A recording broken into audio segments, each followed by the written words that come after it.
Friends, आप mutual fund के अंदर तो पैसा डालते हो ना? हाँ, डालते ही होंगे, आई एम श्योर डालते होंगे, क्योंकि इंडिया के अंदर म्यूचुअल फंड का फ्लो बहुत ही बढ़ चुका है। पर क्या आपने ये सोचा कि आपने जो म्यूचुअल फंड की स्कीम के अंदर पैसा डाला हुआ है वो आपके लिए सही है कि नहीं है?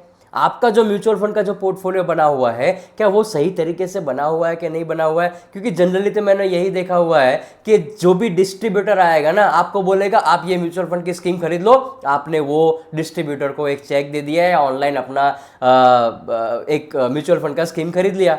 आपने कभी सोचा कि ये सही था कि गलत था? दोस्तों, आज के वीडियो के अंदर मैं आपके साथ यही शेयर करने वाला हूं कि how to build your own mutual fund portfolio.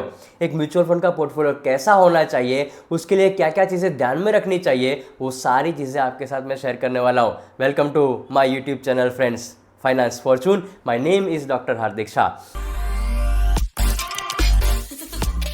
दोस्तों, आज के वीडियो के अंदर बहुत ही इंपॉर्टेंट चीज़ शेयर करूंगा, वो है कि म्यूचुअल फंड का पोर्टफोलियो कैसा होना चाहिए, कौन कौन सी चीज़ें आपको ध्यान में रखनी है। आप खुद अपने ये वीडियो को देखने के बाद है ना, आप अपने पोर्टफोलियो को एक बार चेक कर लेना। जो चीज़ मैंने बोली हुई है, क्या वो आपके पोर्टफोलियो के अंदर कहीं ना कहीं फिट बैठती है कि नहीं बैठती है। फ्रेंड्स, मेरे चैनल पर अगर नए हो तो वो सब्सक्राइब बटन को क्लिक कर दो और बेल आइकन को दबाना मत भूलना, ताकि फ्यूचर में मेरे जितने भी वीडियो आएंगे ना, उसका नोटिफिकेशन आपको सबसे पहले मिल जाए। चलिए दोस्तों, शुरू करते हैं how to build a mutual fund portfolio. आपको कैसा लगेगा अगर आपका जो म्यूचुअल फंड का पोर्टफोलियो बना हुआ है ना, वो वेल डाइवर्सिफाइड हो, एक अच्छा खासा आपको रिटर्न दे रहा हो, अच्छा खासा के साथ साथ एक आपको कंसिस्टेंट रिटर्न दे रहा हो, और वो भी आपकी रिस्क टेकिंग कैपेसिटी को ध्यान में रखते दे रहा हो? अच्छा रहेगा ना। मतलब आप ये बोलोगे कि नहीं नहीं, मेरा पोर्टफोलियो बहुत अच्छा है, मैं जो चाहता हूँ उसी तरह से मुझे रिटर्न मिल रहा है, मेरी रिस्क कैपेसिटी को भी ध्यान में रखना है, वो सारी चीज़ें अगर आपको मिल जाए तो बहुत ही बढ़िया रहेगा। उसी के लिए मैं आज के वीडियो के अंदर आपके साथ कुछ ऐसी बातें शेयर करने वाला हूं जो आपको ध्यान से सुनना है और ट्राई करना है कि आपके म्यूचुअल फंड के पोर्टफोलियो के अंदर अगर आप वो चीज़ इंप्लीमेंट करते हो, वो चीज़ अप्लाई करते हो, तो मैं मानता हूं कि एक सही तरीके से आपका एक वेल डाइवर्सिफाइड पोर्टफोलियो बन जाएगा। क्योंकि म्यूचुअल फंड का नाम, दूसरा नाम वही है कि डाइवर्सिफिकेशन। एक अच्छी तरह से आपका डाइवर्सिफाइड पोर्टफोलियो बन जाए तो आपको बहुत ही सेटिस्फेक्शन मिलेगा। सो दोस्तों देखो, स्किप मत करना। स्किप करोगे ना तो जो जो इन्फॉर्मेशन मैं आपके साथ शेयर करने वाला हूं ना कहीं वो मिस हो जाएगी। फिर आपका जो डाइवर्सिफाइड पोर्टफोलियो बनने वाला है ना म्यूचुअल फंड का, वो शायद आपका ना बन पाए। इसीलिए बोल रहा हूं, वीडियो को एंड तक पूरा देखना। सबसे पहला पॉइंट दोस्तों, ये समझो कि आप म्यूचुअल फंड का पोर्टफोलियो क्यों बना रहे हो। What is the need behind that. सबसे पहले ऑब्जेक्टिव को डिफाइन करो। आपका ऑब्जेक्टिव क्या है? शॉर्ट टर्म का ऑब्जेक्टिव है, मीडियम टर्म का ऑब्जेक्टिव है कि लॉन्ग टर्म का ऑब्जेक्टिव है? मतलब आप पैसे जो बचा रहे हो और वो पैसे इन्वेस्ट कर रहे हो म्यूचुअल फंड की किसी भी स्कीम के अंदर, उसके पीछे आपका ऑब्जेक्टिव क्या है? क्या आपको कार लेनी है? क्या आपको वेकेशन पे जाना है? क्या आपको एक बड़ा घर बनाना है? क्या आपको गोल्ड लेना है? मतलब कौन सा आपका ऑब्जेक्टिव है, डिफाइन करो शॉर्ट टर्म, लॉन्ग टर्म और मीडियम टर्म के अंदर। दूसरी चीज़, आपको आपकी रिस्क टेकिंग कैपेसिटी को भी ढूंढना पड़ेगा। अब रिस्क टेकिंग कैपेसिटी कहाँ से पता चलेगी? आपकी एज, आपकी इनकम और आपका टॉलरेंस पावर, ये तीनों को साथ में मिलाओ, कहीं ना कहीं आपको आपकी रिस्क टेकिंग कैपेसिटी के बारे में पता चलेगा। आपको जानना है कि आपकी रिस्क टेकिंग कैपेसिटी कितनी है, तो देखो मैं डिस्क्रिप्शन बॉक्स के अंदर एक लिंक छोड़ दूंगा आपके लिए, वो लिंक पर क्लिक कर लेना, आपको पता चल जाएगा। कुछ क्वेश्चंस है वहां पर, कुछ क्वेश्चंस के आंसर आपको ऑनलाइन देने हैं। जैसे आप ऑनलाइन दोगे ना, वो सबमिट बटन क्लिक करोगे, कहीं ना कहीं आपको पता चल जाएगा कि आपकी रिस्क टेकिंग कैपेसिटी कितनी है। ये बहुत ही इंपॉर्टेंट काम करेगा। सो पहला पॉइंट यही मैं बोलने की कोशिश कर रहा हूं कि आपकी नीड क्या है, उसको समझो, उसके बाद हम पोर्टफोलियो को बनाने की कोशिश करेंगे। दूसरा पॉइंट ये समझने की कोशिश करते हैं कि कितने कितने इन्वेस्टमेंट ऑप्शंस हैं, उसमें से सिलेक्ट करना है। सबसे पहला ऑप्शन आपके पास इक्विटी फंड का है। इक्विटी के अंदर देखो, लार्ज कैप के म्यूचुअल फंड्स आ गए, मिड कैप कैटेगरी के म्यूचुअल फंड आ गए और स्मॉल कैप कैटेगरी के भी म्यूचुअल फंड आ गए। उसके अलावा आपके पास पैसिव फंड है। अब पैसिव फंड के अंदर बेसिकली दो चीज़ें आती है। सबसे पहला होता है इंडेक्स फंड और दूसरा आता है ईटीएफ। देखो, ईटीएफ के बारे में मैंने एक पूरा वीडियो बनाया हुआ है। अगर आपने अभी तक वो वीडियो नहीं देखा है ना, सो आई बटन के ऊपर आपको वो उसकी लिंक मिल जाएगी। डिस्क्रिप्शन के अंदर भी मैं वो ईटीएफ वाला पूरा जो वीडियो बनाया है ना, उसकी लिंक मैं डाल दूंगा। वो लिंक पर क्लिक करके आई बटन पर क्लिक करके आप देख लेना कि ETF के बारे में मैंने क्या बोला हुआ है। सो आपके पास पैसिव फंड के तौर पर इंडेक्स फंड है as well as ETF available है। आपके पास फ्लेक्सिव कैप फंड का भी ऑप्शन है, जहां पर फंड मैनेजर अपने हिसाब से अपनी फ्लेक्सिबिलिटी के तौर पर लार्ज, मिड और स्मॉल कैप को कहीं ना कहीं तीनों कैटेगरी को साथ में रखेगा, बट जहां पर फ्लेक्सिबिलिटी ज्यादा होगी।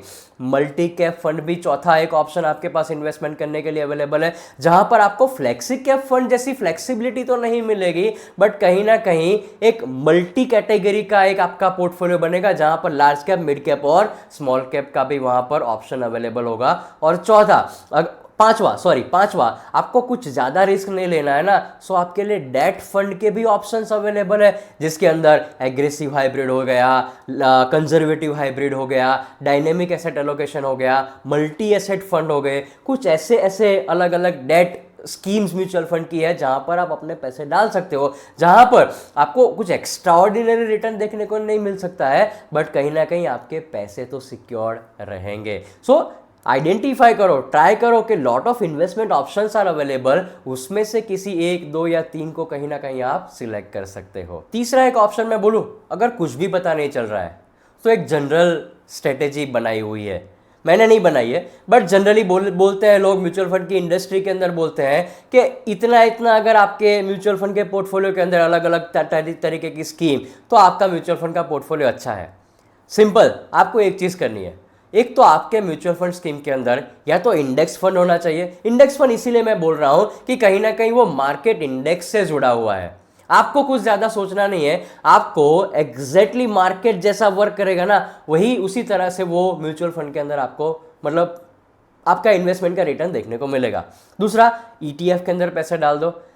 अगर उसमें भी कुछ मतलब आपको समझ में नहीं आ रहा है ना, तो सबसे बढ़िया ऑप्शन प्रूवन स्ट्रेटेजी है, या तो आप अपने म्यूचुअल फंड के पोर्टफोलियो के अंदर कुछ फ्लेक्सी कैप फंड की स्कीम्स रख दो, as well as multi cap fund की स्कीम रख दो। सिंपल, एक जनरल अलोकेशन स्ट्रेटेजी बता रहा हूं मैं, मतलब ये प्रूवन स्ट्रेटेजी है कि multi cap, multi asset as well as flexi cap और कुछ इंडेक्स फंड और कुछ ETF। अगर आपके पोर्टफोलियो के अंदर इतने फंड्स हैं, कंपनी कोई भी हो सकती है, AMC कोई भी हो सकती है, ICICI हो सकती है, SBI हो सकती है, कोटक हो सकती है, कैनरा रोबेको हो सकता है, वो कोई भी हो सकता है। सिंपल, आपको एक ही चीज करनी है, या तो पैसिव फंड के अंदर चले जाओ या फ्लेक्सी कैप या मल्टी कैप फंड के अंदर चले जाओ। अगर ये आपके पोर्टफोलियो के अंदर है, चेक कर लेना, तो आप अच्छी तरह से अपना पोर्टफोलियो डाइवर्सिफाइड कर रहे हो।